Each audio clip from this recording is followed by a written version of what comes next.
In the space of a few days, the city centre was a pile of rubble, with ravines marking the places where there had once been streets. The landscape changed overnight. The skyscraper in Napoleon Square, which used to tower over Warsaw, was just a smouldering skeleton. Dogasającym szkieletem.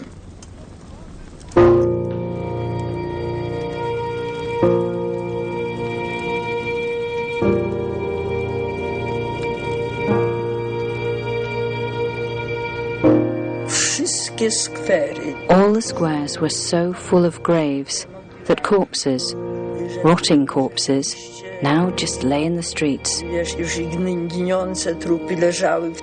It was terrible. To było strasznie. But there was a spirit which held everything and everyone together. In every courtyard there was an altar, and when the shooting stopped, crowds of soldiers and civilians would attend mass.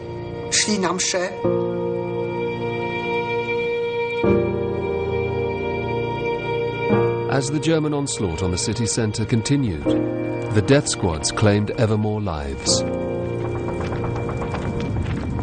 Waldemar Świątkowski was just 11 years old when he and his father were rounded up by the SS along with 300 other men and led into the ruins of the Grand Theatre. The Germans led us calmly onto the first floor. There was a lot of confusion. Everyone tried to stay close to his friends. It was noisy. The Germans called us to order, but somehow this didn't work. They began firing at random into the crowd. It became quiet.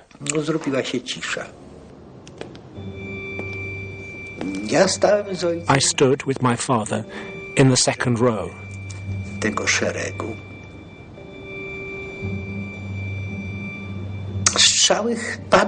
The shots were fired from Theatre Square, where there was a machine gun firing through a missing wall.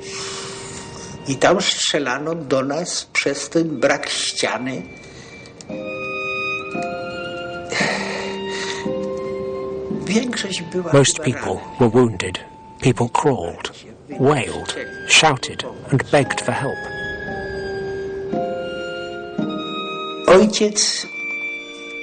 I remember my father was sobbing. I remember tears streaming from his eyes.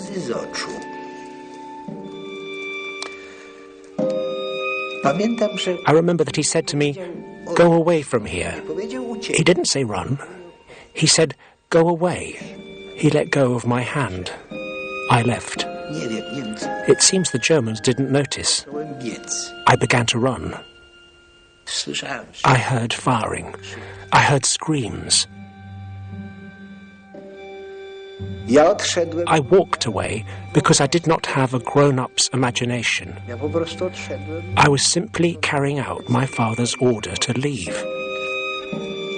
I didn't fully understand the situation. Those who remained seemed hypnotized, in a state of shock. They stood calmly, waiting for death.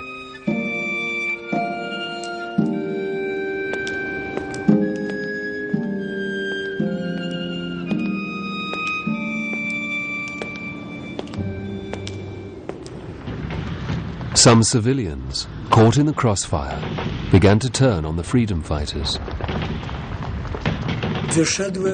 I entered a cellar full of civilians, and I remember a mother showing me her child, whose face was burnt.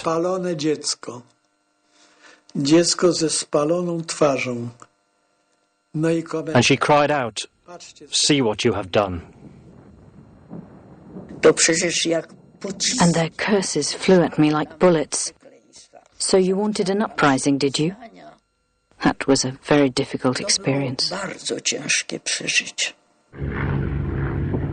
After 40 days of bloody fighting, the Polish underground army now faced the prospect of defeat. With great reluctance, they began to negotiate terms of surrender with the Germans. Throughout the uprising, the Soviet Red Army had stood idly by just 15 kilometers from Warsaw. Now, as the Poles were about to give up, they made a move. Soviet planes appeared over Warsaw and bombed German positions in the eastern suburb of the city. But though he now encouraged the Poles to keep fighting, Stalin still had no intention of saving them.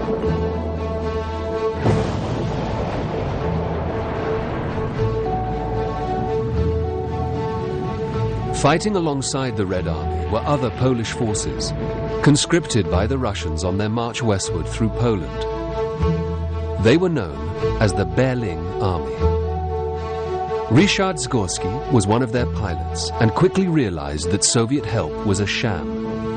The order came that we were to airdrop aid to the resistance fighters in Warsaw. We were sent food, arms and ammunition, and this was all packed into parachute containers. A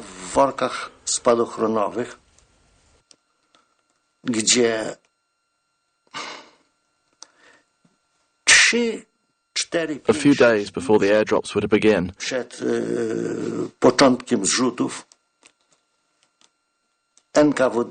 the NKVD decided that the parachutes were not necessary and they were taken away.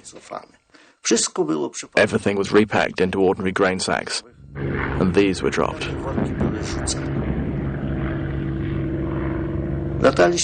We flew relatively low, but so what? A sack dropped from 30 meters, all you get on the ground is rubbish. I almost got hit on the head with one of these sacks in Hosier Street, near Three Crosses Square. It hit a house, went through 2 floors, and landed on the ground just behind me. There was nothing to pick up. The Red Army took the eastern suburb of Warsaw, but then stopped short at the river. Only a token force of Polish troops was sent across, bringing with them much-needed weapons and ammunition. There was great joy. At last, we were seeing Poles in Polish army uniforms in Warsaw. It was very moving for us. For the beleaguered fighters, this was a sign of hope at last.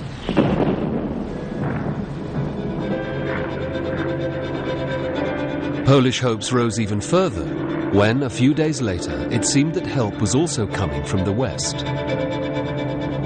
On September the 18th, more than 100 American planes flew over Warsaw. Suddenly, in broad daylight, the sky is roaring. It was amazing. Hundreds of planes flying over. They flew 4, 8 abreast, in line, plane after plane. Quite simply joy. People ran out into the streets, whether they were being shot at or not. We thought that real help was coming for Warsaw. But by now, the Poles held so little of their city that it was impossible to target them precisely. Of the thousands of tons of supplies dropped, only a fraction reached the freedom fighters. Most fell into German hands. The Americans did not return. Jubilation soon turned to despair. On the riverbank, the Berlin troops sent over by the Russians were fighting for their lives. We are under fire. The Berlin troops are terrified. They are country boys who had been forcibly conscripted.